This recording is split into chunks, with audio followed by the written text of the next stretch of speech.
Good afternoon, and welcome to the Amoretti session covering beer premiumization. I'm Jack Barsoumian, CEO, founder, and creator. Joined with me today is Maral Barsoumian. She's the co-founder, marketing manager, and my lovely wife. We're also joined today by our senior staff, Deborah Paletti and Alex Wiebelhaus. As a creator, over the past 30 years, I have done more than 250,000 experiments, one person, to come up with over 2,500 ingredients that are very, very perfected in different arenas of use, from food and beverage to multi-global companies using it in beer, craft, so on and so forth. It's all over the world. All these products I created, they were created with pride of ownership in mind and in heart. A rare commodity these days, it's more commercialized. We gained tremendous insight in achieving those big conglomerates' goals. They have very specific missions that you have to score. We also secured, proudly I can say, the US 6 consecutive World Pastry Championships, an honor that very few countries, they have even won. And it was all done by the success of the ingredients, because the scoring was won based on ingredients. So I leave you with this very important thought to linger a bit. Some products you have tasted have created a moment, and others left you with a memory. We create the latter. Memory lane. Aroma and taste are powerful memory creators. They have instant time travel. When Jack and I were dating 40 years ago, I remember the first coffee grinder we bought. And the smell of that very first pack of coffee that we ground at home, I could still smell it. Now, every time we walk into a Starbucks or any coffee store, the second I smell that aroma, it instantly takes me back 40 years. We call that time travel with aroma. I don't know how many of you have done the taste test, but anytime you want to know how critical aroma is to taste, try putting a hot pepper in your mouth while your nostrils are closed. You will not even know that your mouth is on fire. But the minute you let go of your nostrils, instantly you feel the heat. They say that 60% of what you taste is based on smell. Working extensively with thousands of breweries, we tried to analyze to find out exactly what is it that made craft beer craft. Some claim that it's the packaging, the branding, the marketing, hops, perhaps, but ultimately it's the taste. Traditional beer brewers were tailoring originally beer for the men. That was the very, very core first group of clientele that really loved beer. Women and millennials came later. So what makes this new clientele tick is really the answer for any beverage that you might be creating, whether it's craft beer, cider. The craft movement is not just about beer. It's about who the new clientele base is, and what do we need to do to make that clientele follow our brand. So I will discuss a very important concept now, and that is anchors. Imagine your company is a boat in which resides your customers, and you're desperately trying to anchor it to your products. Now, if you have thrown a deep anchor, that anchor would create an instant organoleptic identification and recognition, creating a lingering memory. Please remember, this whole thing is to create a lingering memory so that you get attached and remain attached to the product. A shallow anchor, on the other hand, you still like it, but you cannot name it, nor you can place it. Now, a deep anchor are things we have been exposed throughout our childhood and adulthood, such as fruits, herbs, spices, coffee, chocolate, so on and so forth. And the instant we smell it, we know it. For example, if I were to say strawberry, you can close your eyes, imagine it. You can even smell it and taste it. And you don't even have one in your mouth, but you can, because that is a very powerful, deep anchor. It will never be undone. A shallow anchor, on the other hand, is a recent exposure. Something like IPAs in this specific case. And as such, you love the combination of the hops you're experiencing. You even love the smell of it. But can you name that hop? Usually not. Unlike shallow anchors, deep anchors withstand the test of time. Wind and wave does not get it undone.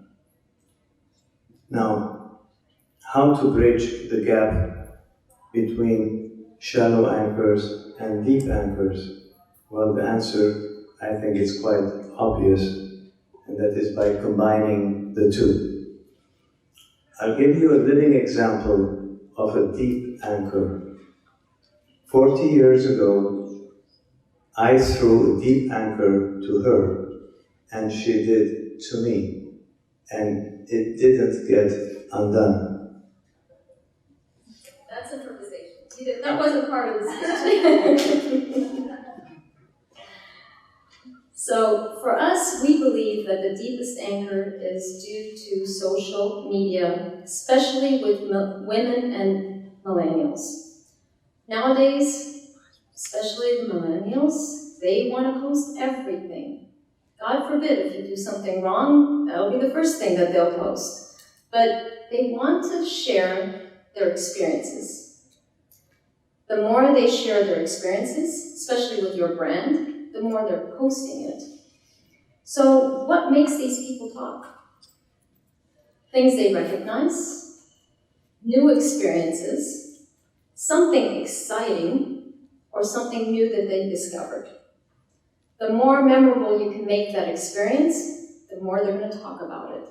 How many times do you see somebody simply taking a beer, let's say a beer that's been around forever, and sitting there, today I tried, quote unquote, let's say, I loved Coors Light years ago and we still drink it, but let's say Coors Light.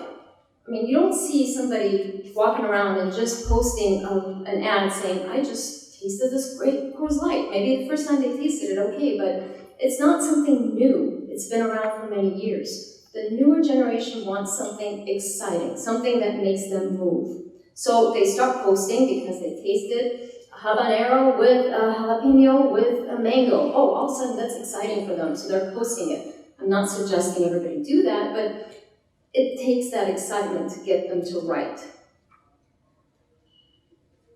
So newness, excitement, something they can talk about, something they could celebrate with. Those are the things that we see that deepen the anchor. And the more we can give them those creative tools to the brewmasters, the more they're getting people to write about it. So some of the challenges that we saw with brewers when we met up, going back in history, for 30 years we've been manufacturing ingredients, and our primary industry was not the beer industry. I'll be the first one to tell you. We actually came into this industry, one day we went to the supermarket and ran into a beer that I was totally shocked. I had no idea anybody was putting flavors in beer. It was a banana bread beer. And we bought it, took it home, tasted it, and thought, oh my God, they're actually putting flavors in beer. And we weren't thrilled with the flavor, but we thought, oh my God, I think we could do something far, far better. I think they need the help of actual fruits and the cures that we do, different herbs, spices. So I looked up the first show that I could find. It was in San Diego. There was the San Diego, California Brewers Association. Went there, showed the products, and I started asking brewers, what are you guys doing for flavors? And the answers we got were surprising. I heard guys saying we're zesting on only fruits, we're buying fresh mangoes. Some said that they're using frozen fruits. And I said, okay, so how are the results? And most of the time they said, we have no way of scaling up. We succeed on a small scale, it's a hit and miss. We have difficulties with it, but it's very, very difficult to scale up. And that's where we came in. So, initially, the story goes, was fruits, and still I'm sure a lot of them do. Zesting, peeling, you name it, pressing. So let me talk about a bit fruits, because we have extensive experience in it. Fruits are usually, especially purees, 90 to 92% water. The remaining 8 to 10% is pulp. And so when you say I use 100,000 kilos of fruit, for example, you are adding 90 to 92,000 kilos of water. This creates many, many disadvantages. So, such as seasonality. Sometimes you're looking for a fruit, it's out of season, or it's in very short supply. Inconsistencies due to nature. The rainfall is different from year to year. The temperature is different, the concentrations of the acidities in the fruit are different. It's a nightmare. I'm sure we all had green bananas and ripe bananas and so on and so forth. There is a very highly inconsistent situation when you're asking to get your hands on that fruit. Then you have to transport it.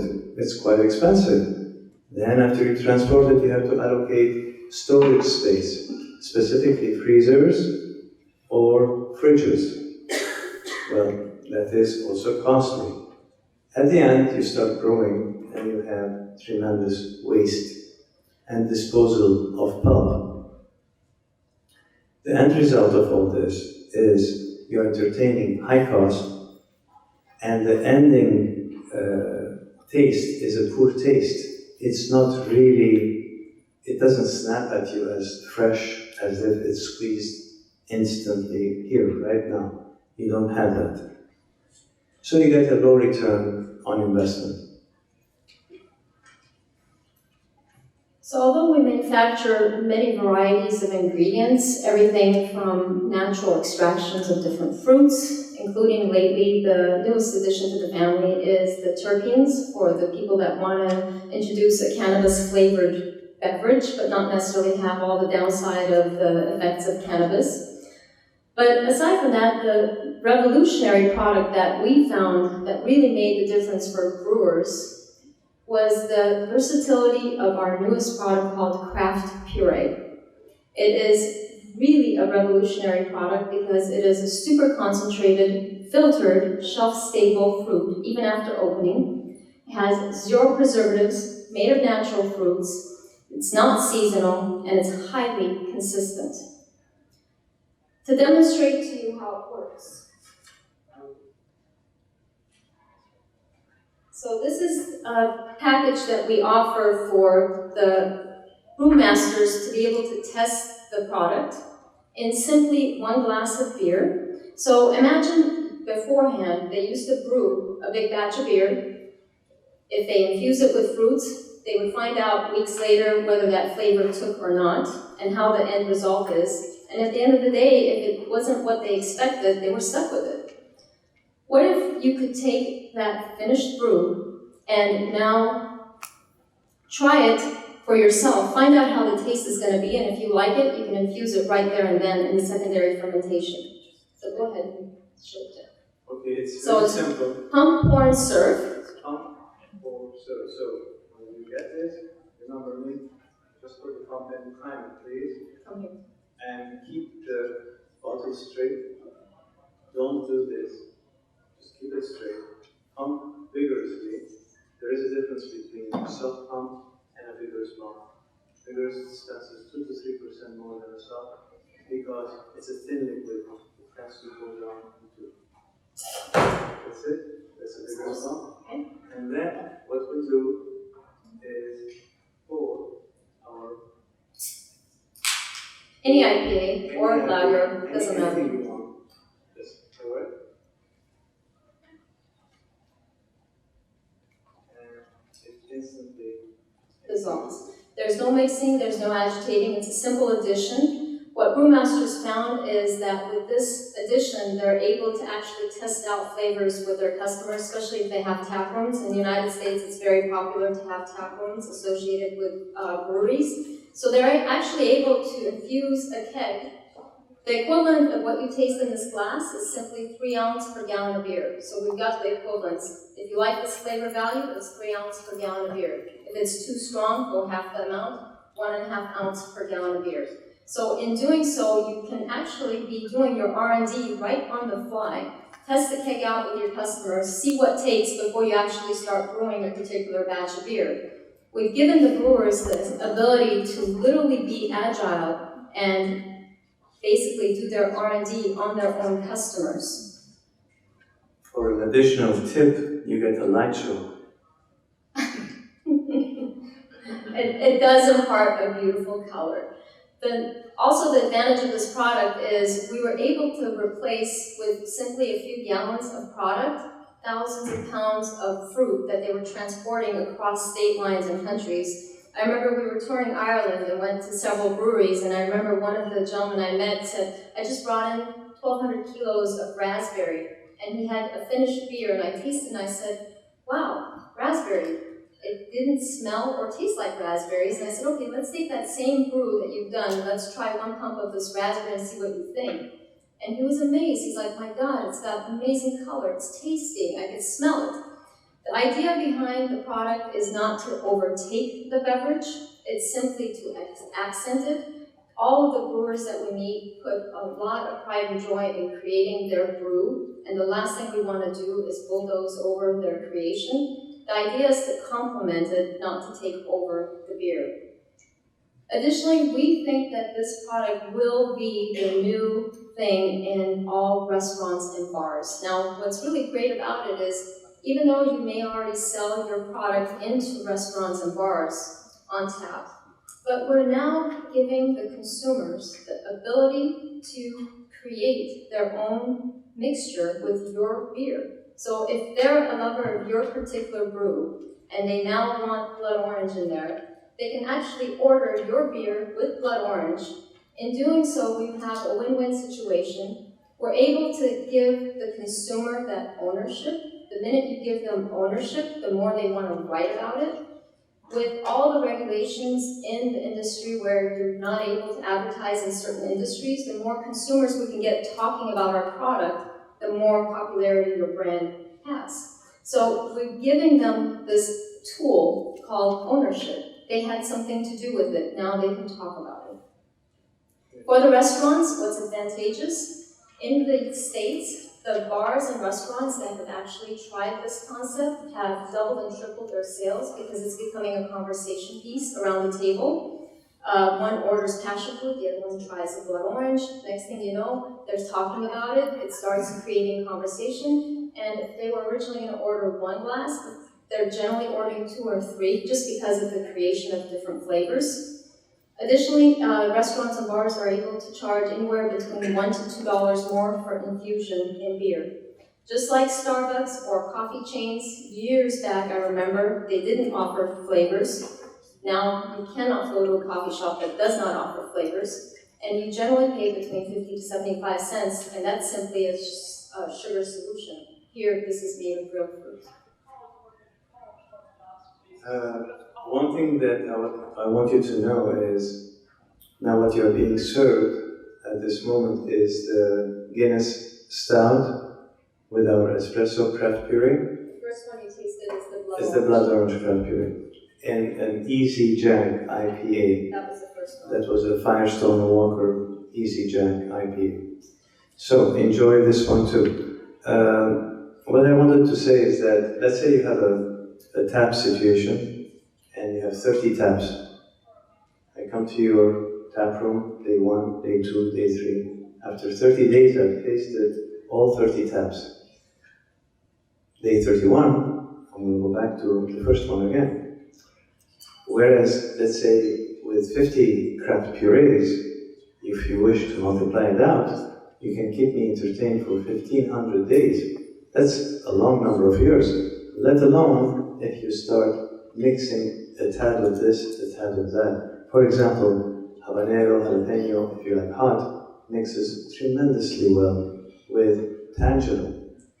No two beers will take upon the flavor the same way because of the differences in their ingredients and in their hops. So it's up to you to see which one of your beer hop combinations do complement it. Please do not judge it based on one test. See, I make 5 kinds of beer, I make 10 kinds of beer. Test it and see which one complements it. The dosage is also up to you. This is just a recommended level that we have done for our palate. If you like it, great. If you don't, you can put more, you can put less. It's very, some countries like very strong flavors, some do a tad less. One thing for sure, as a flavor creator for all these years, there's a whole psychology of flavor, and that is, I'd like to share it with you, and that is when you have, before you even take the first step, you should have that smell, the aroma, you should enjoy that. And if you taste something without smelling, it's like a crime, because it means there is no smell to it. You have to smell it first. If the smell is good, then we proceed to tasting. And the first taste you take, you should experience the flavor. If I say blueberry, you should taste blueberry. It should not be somewhere in a mirage in the desert, like in the Sahara. You have to see it. And if that's not the case, then what's the use of sticking a label saying blueberry? We have been in so many international shows, people are saying blueberry, coconut, this. Coconut is white, yes. And raspberry is red, thank you. And there is no flavor. It's just names, no smell, no aroma. Sadly, that's the case with the majority of the industry. We'll be very happy to take your questions and discuss further opportunities. Please also, you can attend our booth, which is right outside. We have beautiful, lovely ladies there. You can come and talk. They're very knowledgeable. Okay, we come to the booth for the product. Yes, it is. If I could leave one parting word. After 30 years of working with the gourmet food industry, the one thing that I have found is so many calls that I get. People are focused in on, what am I going to say on my label? How is it going to look on the label? The very, very, very last thing that they're worried about is how it's going to taste. Which is the very first thing they have to be worried about. And sincerely, the packaging will sell it once, but the taste is what's going to keep them coming back. If we don't keep that at the back of our minds, I don't care whether you're making a beverage or a food or a cake, that has to be the cornerstone of a decision that your company makes, whether you do a particular product or not. Would I taste this again? My niece came and lived with us this past summer, and us growing older, we always assume that everybody thinks just like us. So if I go to the market, I buy a 6-pack of paper towels, I don't buy one. And I was totally surprised as to how the millennials think and behave. Their way they buy, the way they behave is completely different than my mindset. And I thought I was good at marketing, but after I listened and learned of how they buy and purchase products, It's a different mindset. So if you're going to be selling to millennials, you almost have to live with them for a little while to see how their mindset works. They have a hard time parting with money. They earn it difficultly. Rent is very expensive. Living is expensive. So when they pay $5 or $6 or $7 for something, if they don't get 110% out of it, they are your worst enemy. And I have found that shocking because when I buy something, I don't like it, I just dump it out. It's no big deal. Okay, so it's $5 wasted. But when they buy something that they didn't really have an experience with, my God, next morning, she's already telling all her friends. I'm like, what do they care if you didn't like this product? She's, oh no, I gotta tell them. I want to make sure they didn't buy it. But the same applies the other reverse way as well. If they like it, they're the first ones telling them about it. So marketing to the millennials is a different ballgame. And I urge you to really, really pay attention because they are the future. Unfortunately, a good group of us are getting older, and the new generation is our market. And we recently started marketing our products to the younger generation. And by a few little tiny changes in the way we were marketing, in 1 month, we tripled our sales in that particular market. So it is really crucial as to what you say to them, how you say it, and what they expect and deliver to them. I recently coined a new thought. I leave you with that, and that is, if you compete against yourself, you go north, which is you improve yourself. If you compete against another, you will go south, because you will inherit the limitations of the person you're competing against. It was our sincere pleasure being here today. Thank you all for attending, and we'll be very happy to take your questions. Thank you very much indeed. Do we have any questions? I have one question actually. Yeah.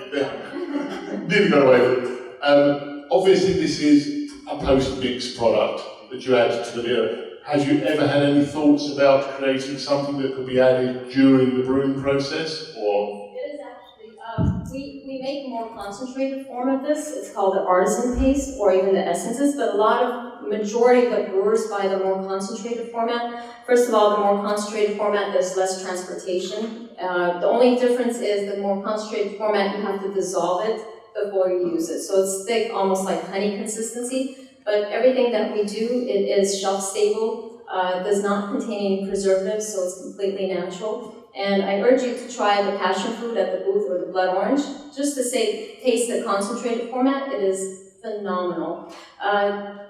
One thing that I can also, when Jack left off, taste testing. We've done thousands and thousands of taste testing. Literally every little product that Jack has created, we've had 20, 30 versions of it that we've had to do continuous taste testing. It's one thing to taste the first bite and think, oh yeah, that's good. But try finishing the whole. That's when you realize whether it was good or not. And not only do we test the entirety of the beverage or food that we're creating, but after it's done, the question we always ask ourselves, would we want another bite? If you ever taste a finished product to the very end and say, oh wow, I'm done, I had enough, it's overdone. And that's a little key that we use when we're testing cheesecakes or ice cream, or no matter what it is that we're creating product for, we have to be able to finish the whole pie or piece. On the other hand, extractives, the use levels are minimal, which is tremendous savings for you. For example, in the extractive range, you're going to be using 43 to 85 grams for 420 liters of your product. I'll give you a range, try it there, see if you like it. 99% of the brewers, they hit it home in that range. If you did not get one of these brochures, please pick one up at the door or provide the booth and signal. The original product list we have for the company is quite thick. This is just a quick glance at the brewer section for you to find. We'll be more than happy to send samples to whoever likes to have it, nationally or internationally, and just come and see us. We're available. Any other questions? Thank you very much. Just one very quick question at the end then. Obviously, because you're producing a range of flavours, are you finding which one is the most popular? Is there a very hot flavour at the moment for mixing with beer? Each industry, because we are in so many multi-industries, in the pastry industry, the most famous one we have is our cappuccino. Their item number is 311. We even have a saying, Chanel has number 5, we have number 311.